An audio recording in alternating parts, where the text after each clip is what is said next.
వేడి వేడి అన్నంలో ఈ పచ్చి రొయ్యల పులుసు ఉంటుందండి. అసలు మన అమ్మమ్మ, తాతలు గుర్తుకు రావాలి. అంత బావుంటుందండి. ఎందుకంటే ఈ రెసిపీ వాళ్ళు నేర్పించిన రెసిపీయే కాబట్టి వాళ్ళని గుర్తు చేసుకొని చేసుకుంటే అద్భుతంగా ఉంటుందండి. ఎంత బావుంటుందంటే వేడి వేడి అన్నంలో ఈ విధంగా మీరు గూడా చేసుకొని తప్పకుండా తినండండి. ఈ రెసిపీ చాలా చాలా ఈజీ అండ్ సింపుల్ అండి.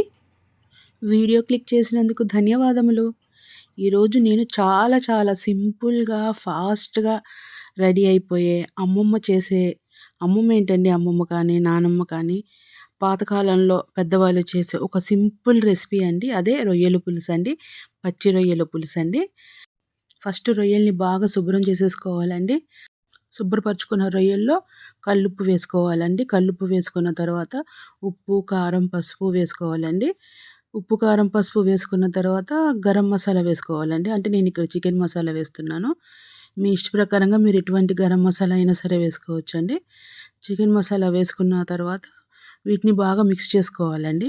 ఆ కల్లుప్పు వేస్తే ఇందులో బాగా టేస్ట్ వస్తదండి. అందుకే కల్లుప్పు వేశాను.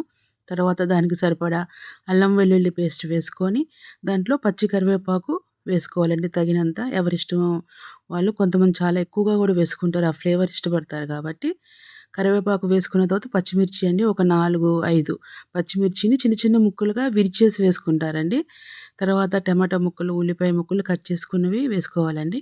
అదే అమ్మమ్మ, నానమ్మలైతేనండి ఆ పచ్చిమిర్చి విరిచినట్టే టమాటాను గూడా పిసికేసి చిన్న చిన్న ముక్కలు చేస్తారండి.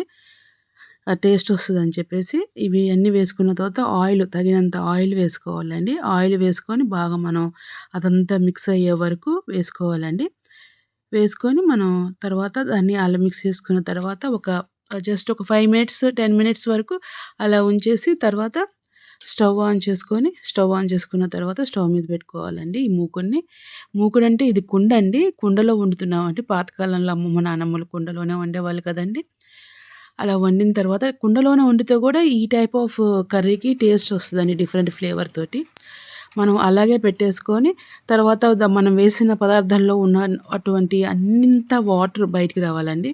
ఫస్ట్ పులుసు పోసేసుకొని వేసుకుంటే రొయ్యలు బాగా ఉడికిపోయి కర్రీ అంతా గందరగోళం అయిపోతదండి. అందుకని ఫస్ట్ మనం ఈ పదార్థంలో ఉన్నటువంటివి ఉల్లిపాయ, టమాటా, రొయ్యల్లో ఉన్నటువంటి వాటర్ అంతా బయటికి రావాలండి.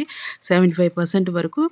వాటర్ 75% వచ్చిన తర్వాత అప్పుడు మనం ఈ రొయ్యలకి సరిపడేంత చింతపండు పులుసండి. చింతపండు పులుసు అంటే ఒక హాఫ్ కిలో రొయ్యలకి ఒక 50 గ్రామ్స్ చింతపండు సరిపోతుందండి. ఇప్పుడు మనకి బాగా చింతపండు పులుసు ఉడికి గ్రేవీ థిక్‌గా వచ్చే వరకు కూరని ఉడకబెట్టుకుంటే సరిపోతుందండి. చక్కగా అయిపోతుందండి కూర ఇలాగా. ఇప్పుడు దీన్ని వేడి వేడి అన్నంలో వేసుకొని తింటే ఈ పులుసు ఇక మన అమ్మమ్మ, తాతలు మనకి గుర్తు రావాలండి. అంత బావుంటుందండి. చక్కగా ఇలా వేడి వేడి అన్నంలో వేసుకొని తినండి. చాలా చాలా అద్భుతంగా ఉంటుందండి. థాంక్స్ అండి వాచ్ చేసినందుకు.